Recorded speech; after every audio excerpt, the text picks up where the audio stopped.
ይህ ቪዲዮ መግቢያው ላይ እንዳያችሁት ለ12ኛ ክፍል ተማሪዎች ነው እና 12ኛ ክፍል ዘንድሮ ግቢ ገብታችሁ ለምትፈተኑ ወይም ደግሞ በወረቀት ለምትፈተኑ ይሆናችኋል። ብዙ ሀሳቦችን ይዤላችሁ መጥቻለሁ። በእርግጠኝነት ወደ 7 የሚሆኑ ሀሳቦችን አለኝ።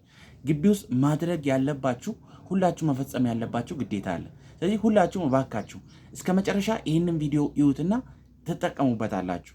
እስቲ ከመጀመራችን በፊት ግን ቪዲዮውን ላይክ አድርጉና የላይክ የምትለዋን በተንኩና ከዛ ደግሞ ሰብስክራይብ የምትለውን ሰብስክራይብ አድርጉልኝ። ኦኬ እንቀጥል እስቲ።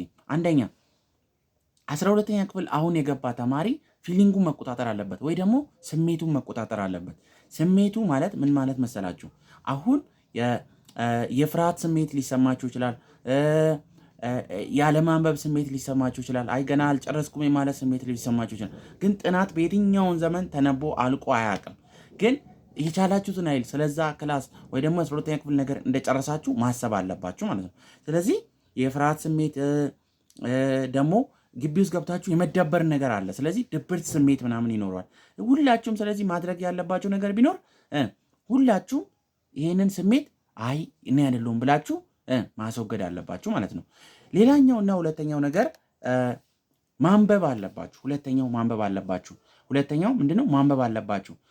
ማንበብ ስላችሁ ደግሞ እንደ ድሮ አንድ በአንድ መጽሐፍ ምናምን እያገላበጣችሁ ሳይሆን ሼቶችን ይዛችሁ ሂዱና ጥያቄዎችን እዛ ሄዳችሁ ዲስከስ አድርጉ። ጥያቄዎቹ አእምሯችሁ ውስጥ ጥያቄ እንዲሰላሰል ለጥያቄ ዝግጁ እንደሆናችሁ እያስባችሁ ጥያቄዎችን ለመስራት ሞክሩ። ምክንያቱም እዛ ጋር ጥያቄዎች ናቸው ወሳኙ ነገር ማለት ነው። ስለዚህ አስባችሁታል። እዛ አላነብባችሁ ብላችሁ ለ1 ነጥብ ወይ ለ2 ነጥብ ስትወርቁ ማለት በጣም ያሳዝናል።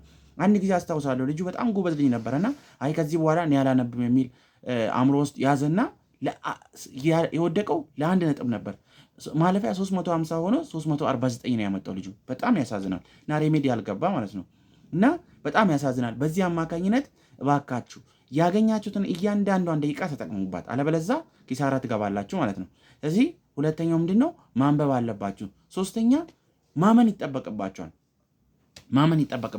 ማመን ይጠበቅባችኋል ስል ያለ እምነት ምንም ማድረግ አትችሉም። እንደምታልፉ ወይ ደግሞ አልፊፌ ይህንን ጥሩ ውጤት እንደማመጣ እርግጠኛ ነኝ ብላችሁ ማመን ይጠበቅባችኋል። አለበለዛ ምንም አታደርጉም። ምክንያቱም እምነት አስፈላጊ ነገር ነው። እምነት ስል ሃይማኖት ማለት አይደለም። እንዴት ነው? የዛን ነገር የማድረግ ችሎታ አለኝ፣ እኔ ይህን ነገር አንብቤያለሁ፣ 1 ዓመት ለፍቼበታለሁ፣ ስለዚህ አሳካዋለሁ ማለት አለባችሁ ማለት ነው። አለበለዛ ኢትስ ጀስት ነቲንግ። ያነበባችሁ በሙሉ ካላመናችሁ ዜሮ ነው። ሁላችሁ ማወቅ ያለባችሁ እዚህ ጋር ትልቁ ነገር እምነት ያስፈልጋችኋል። ማመን አለባችሁ። አሳካዋለሁ፣ ከዚህ በፊት የነበሩ ፈተናዎች ምንም ለየት አይልም የሚል እምነት ነው መኖር ያለበት እንጂ ትልቅ ፈተና ነው ብዙ ሰዎች ወድቋል የሚል አስተሳሰብ ከእናንተ በፊት የነበረ ማንኛውም ሰው ወድቆ እንኳን ቢሆን አይ እኔ አልወድቅም ብላችሁ መቀበል አለባችሁ። ከዛ ውጤቱ እናንተን ይመስለት እንጂ ውጤት ሳታዩ ከዚህ አእምሯችሁ ላይ ውጤቱ ሳታዩ ከደመደማችሁ በቃ ያንን ትሆናላችሁ ማለት ነው። ኦኬ ሶስተኛ ይህንን ብለናል። አራተኛ የፍርሃትን ስሜት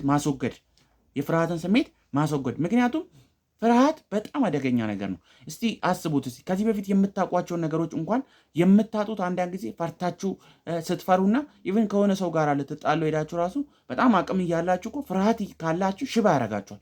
ፍርሃት በጣም አደገኛ ነገር ነው። የሰው አእምሮ ውስጥ አንድ ፍርሃት ከገባ የመስራት ችሎታችሁ በሙሉ ይቀንሰዋል። ስለዚህ ፍርሃትን ከሰውነታችሁ ውስጥ ደጋግማችሁ አይ እኔ አልፈራም አሳካዋለሁ የሚል አስተሳሰብ ማሰብ አለባችሁ ማለት ነው። አምስተኛው ፍተሻ ነው። ፍተሻ ላይ ብዙ ሰው ይደናገራል። እዛ ሲሄድ በቃ ፍተሻው ከባድ ነገር ይመስለዋል። በቃ ማለት ወታደሮች ነው ያሉት። ከዚህ በፊት ከሚታወቁት አፈታተሽ አይደለም። ጫማችሁን አውልቁ ልትባሉ ትችላላችሁ።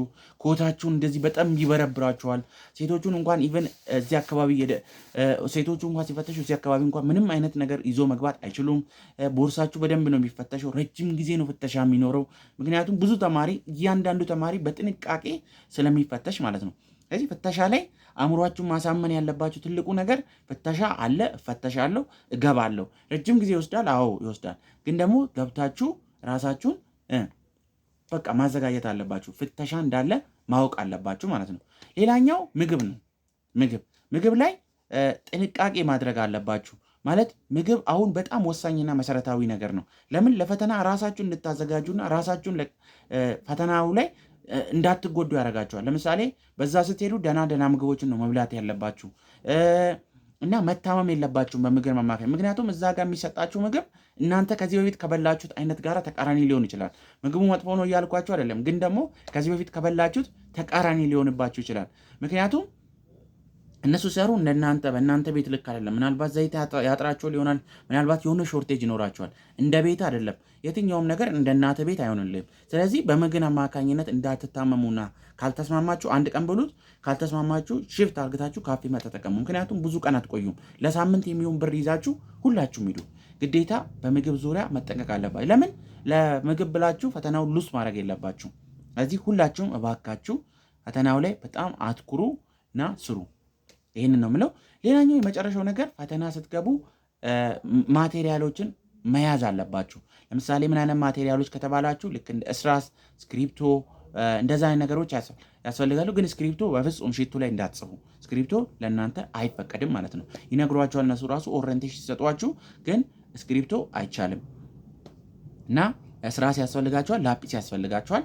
ስታጠቁሩ በትክክል እንዳጠቆራችሁ ቼክ አድርጉ። ከዛ በኋላ ሁሉም ነገር አጠናቁ ማለት ነው። ሌላኛው የመጨረሻው ደግሞ ይህንን ተናግሬ ከመናገሬ በፊት አንድ ነገር ልጠይቃችሁ። እዚህ ድረስ ከመጣችሁ ቪዲዮ ወዳችሁታል ማለት ነው።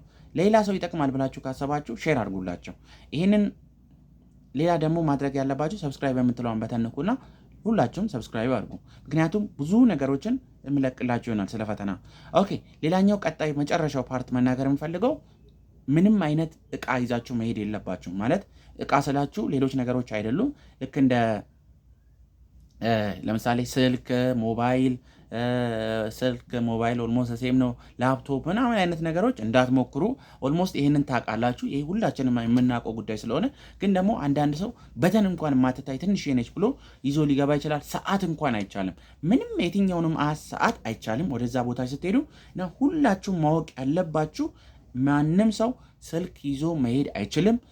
ምንም አይነት እቃ እጁ ላይ ፈተና ላይ መገኘት የለበትም። ምክንያቱም አንደኛ አእምሯችሁን ይረብሻል። እቃ ውስጣችሁ ተገኝቶ እንደዚህ ምናምን ስትባሉ ቴንሽናችሁን ይረብሻችኋል እና የቻላችሁትን ያህል ስሩ። በቃ ምንም የዓለም መጨረሻ አይደለም። በቃ ፈተና ተሳካ አልተሳካ ብላችሁ ማመን አለባችሁ። በቃ እኔ መጨረሻ አይደለም አያበቃልኝ 12ኛ ክፍል ከወደኩ ራሱ አያበቃልም፣ ግን አልፈዋለሁ የሚል እምነት ሊኖራችሁ ይገባል።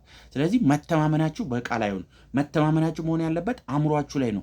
ስለዚህ አእምሯችሁን እመኑትና ግቡ እና ሁላችሁም ይህንን አድርጉ እና ይሳካላችኋል። በፍጹም የማይሳካበት ምክንያት የለም እና የእናንተ መጀመር አለም። ከዚህ በፊት የነበሩ ሰዎች አልፏል። 4 ዙር ነው ኦልሞስት ከተጀመረ።